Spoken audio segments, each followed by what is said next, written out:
హిందూ జనసంఘ ఆధ్వర్యంలో వాంబే కాలనీలో సామూహిక సత్యనారాయణ స్వామి వ్రతాలను నిర్వహించారు. మనమంతా హిందువులు అనే నినాదంతో హిందూ జనసంఘ్ నిర్వహించిన ఈ సామూహిక సత్యనారాయణ స్వామి వ్రతాల్లో పెద్ద సంఖ్యలో భక్తులు పాల్గొని వ్రతాలు ఆచరించారు. ఈ సందర్భంగా హిందూ జనసంఘ అధ్యక్షుడు వి లక్ష్మీ నరసింహమూర్తి మాట్లాడుతూ కులాలు ఏనైనా అందరూ హిందువులేనని అన్నారు. జనసంఘ ఆధ్వర్యంలో నిర్వహించిన సత్యనారాయణ స్వామి వ్రతాల్లో పెద్ద సంఖ్యలో భక్తులు పాల్గొని జయప్రదం చేసినందుకు గాను సంతోషంగా ఉందని అన్నారు. ఈ వ్రతాల నిర్వహణలో హిందూ జనసంఘ కార్యదర్శి సతీష్ గుప్తా, కోశాధికారి చంద్రశేఖర్, ప్రతినిధులు పి శ్రీనివాసులు, సతీష్ యాదవ్ తదితరులు పాల్గొన్నారు. ఈరోజు వాంబే కాలనీలో హిందూ బంధువులందరితోటి కులాలకు అతీతంగా సామూహిక సత్యనారాయణ స్వామి వ్రతాలను ఏర్పాటు చేయడం జరిగింది హిందూ జనసంఘ ఆధ్వర్యంలో. కారణం ఏంటంటే హిందువులలో కులాల వారీగా విడిపోతున్నారు.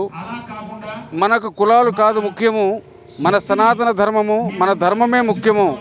మనం హిందూ మతం వాళ్ళము కాబట్టి మనకి కులం ముఖ్యం కాదు, ధర్మమే ముఖ్యము, మన మతమే ముఖ్యము అనేది ప్రతి ఒక్కరికి తెలియజేసే విధంగా అందరినీ భుజం కలిపి ఆడబిడ్డల్ని అందరినీ దగ్గరికి తీసుకొచ్చుకొని ఈ యొక్క కార్యక్రమాన్ని చేస్తోంది హిందూ జనసంఘ్. ప్రతి ఒక్క హిందువు మనకి కులం గడప వరకే, బయట మనమంతా హిందువులము, బంధువులము. అలాగే ప్రతి హిందువు మన బంధువే అనేటువంటి నినాదంతో హిందూ జనసంఘ్ పనిచేస్తోంది. జై శ్రీరామ్. ఇక్కడ వాంబే కాలనీలో హిందూ జనశక్తి వారు వచ్చి ఇక్కడ ఏదైనా హిందూ కార్యక్రమాలు చేద్దామని నాకు ముందుగా పిలుపునిచ్చారు. అందుకు వాళ్ళందరికీ కృతజ్ఞతలు తెలుపుతున్నాను. ఇక్కడ ఏం చేద్దామని అనేటప్పుడు సార్ ఇలా హిందువులందరూ ఒకటి కావాలంటే ముందుగా శ్రీ సత్యనారాయణ స్వామి వారి వ్రతం చేద్దామని వాళ్ళని అడగడం జరిగింది. వాళ్ళందరూ అందుకు అంగీకరించి ఇక్కడ చేయడానికి అందరూ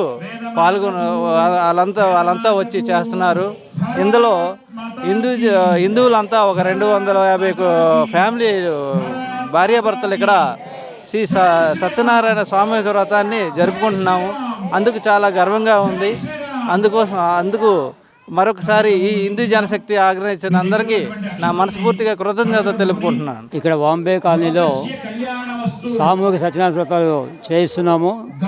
దీని ప్రధాన ఉద్దేశం అనేక కులాలుగా విడిపోయిన హిందూ సంస్థ, హిందువులు మొత్తం ఏకం కావాలి. హిందూ దేశం మనల్ని మనం కాపాడుకోవాలి. ఇతర మతస్థుల నుంచి మనకు రాబోయే ప్రమాదాలని తప్పించుకోవడానికి మన హిందువులందరూ ఏకధాటిగా ఏకబాటగా నడవాలి. అదే మన ధ్యేయం. జై శ్రీరామ్.